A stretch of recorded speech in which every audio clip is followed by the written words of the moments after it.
Hi there, my name is Brooklyn Glass, and today we're going to talk about what zero waste is and some principles that you can use to guide your life towards a zero waste lifestyle. So, zero waste is based on the pollution prevention hierarchy, which outlines 4 principles to follow in order to live a zero waste life. And it's in a hierarchy because the top one is the highest priority, and the bottom one is the least priority. And this priority is based on what causes the most environmental impact compared to the behaviors that don't cause as much environmental impact. So first, and in the pollution prevention hierarchy, it goes reduce, which essentially means reducing buying any packaging or products in the first place. So really look at, the things that you feel like you need or want and be like, do I really need this product? Is there ways, and also, do I really need this product new? Or can I just buy this at a secondhand store? So buying used products avoids the environmental degradation that goes into making products in the first place. So even if they're supposed to be green products, there's still a substantial amount of environmental degradation that goes into making them. We'll have to cut down trees in order to make the products, or we'll have to, it'll have to be transported, and there's a lot of emissions that's associated with transporting things and producing them in factories. And so it's really important to, when you're looking at buying products, to really be like, do I need this? Do I need to buy this new, or can I buy this used?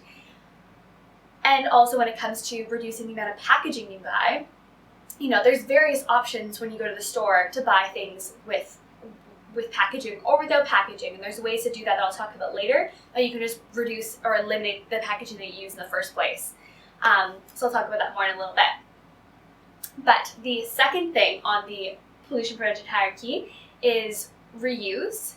So reuse essentially is basically the places that you can't reduce,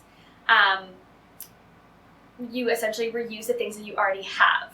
So for instance, for me, I have some Ziploc bags that I've been given throughout the years. Not that I buy Ziploc bags myself, but I've been given some, and I decided to reuse those over and over again. I think I've been reusing some for 5 years, and honestly, they last a long time. So thinking about what do I already have that I can reuse rather than buying new things, or even fixing up things that I already have so I can keep using them as well.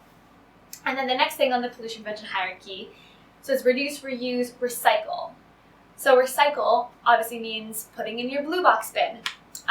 Although I do have to mention that the reason why it's lower on this pollution prevention hierarchy is because there's a lot of environmental degradation that goes into recycling. It's better in the sense that it keeps some materials within the production chain. So it avoids having to cut down more trees to have more materials to create products from. So it kind of keeps it in that same loop, like a closed loop system. But at the same time, when you put something in the blue box, it's not 100% of that bottle that you put in there that's actually going to be recycled. Oftentimes it'll just be 30% of it that's going to be recycled. Or in some places, depends on where you live, recycling is different, and the recycling rates are different as well. So if, for instance, the bin is contaminated, there is something that's in that recycling bin that can't be in there, oftentimes the whole thing will just be sent to the landfill. So the recycling system is not perfect. That's why it's lower on the pollution prevention hierarchy, and that's why it's not as a critical. It doesn't really reduce your environmental impact that much. But yet there's nuances within this, right? So things like cans actually have a really high recycling rate. So if I put a can in a blue box, I'm saying a pop can or something, that will be basically turned into 99.99% of a new pop can. So it's important to kind of do some research into the materials that you're using and be what's actually, if I had to use something, what would be the material that would be cause the least environmental degradation. Before I get onto recovery, I actually want to talk about recycling. So I think there's a subcategory to recycling that's upcycling. So upcycling is essentially where you take used products and you basically can turn them into something new that can still be sold or used. So for instance, there's this place in the town that I live in Victoria, British Columbia, is this place called Recyclistas, and they take a bunch of different bike parts and turn them into new bikes and sell them on the market. Like that's great, because then it's still using the products that are in the system already, and making new things out of them, rather than having to mine and cause environmental degradation and getting these products and creating them. So I think that's really great as well. So like looking at ways, it's like a strategy of looking at ways where you can also like upcycle different things that you have, like fixing, if there's like a rip in pants, like fixing those pants so you can use them, or stuff like that. And so below that is recovery. So from the waste that I can avoid producing, like for instance composting, I can't necessarily avoid having some banana peels and stuff like that, although some people find creative ways to use them.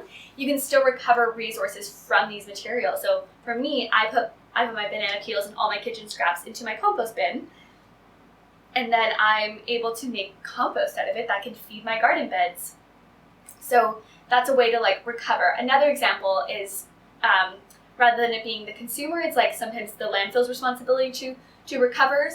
So essentially, like for instance, here in Victoria at our landfill, they will recover after everything's in the landfill, and as it rots, it off-gases methane. So they'll actually be able to recover this resource by like having wells where they are able to like suck up the methane, and then they'll put it through some sort of like engine, and it'll be converted into energy, and they'll be able to fuel energy into like I think a few hundred at least, or maybe even 1,000 houses in the community. So that's a way to like recover some resources from the waste that's already there. And then the last priority in the pollution prevention hierarchy is resource management. So this is not maybe so much for the consumer, but more for landfills and such. So if you have all this waste, how do you avoid impacting ecosystems as much as possible? So sometimes there's like gross like liquid that comes out. It's called leachate that kind of comes out of our waste in the landfill. So it's like making sure that leachate doesn't leak into waterways or leak into forests and then pollute those areas. So it's kind of like managing that. But for the consumer, I feel like the most important ones, and the most important one overall is reduce, but then it goes reuse and then recycle. So that's kind of what zero waste, or what exactly zero waste means, and what kind of principles you can use to guide your life towards living a zero waste lifestyle. Thank you all. Have a wonderful rest of your day. Bye.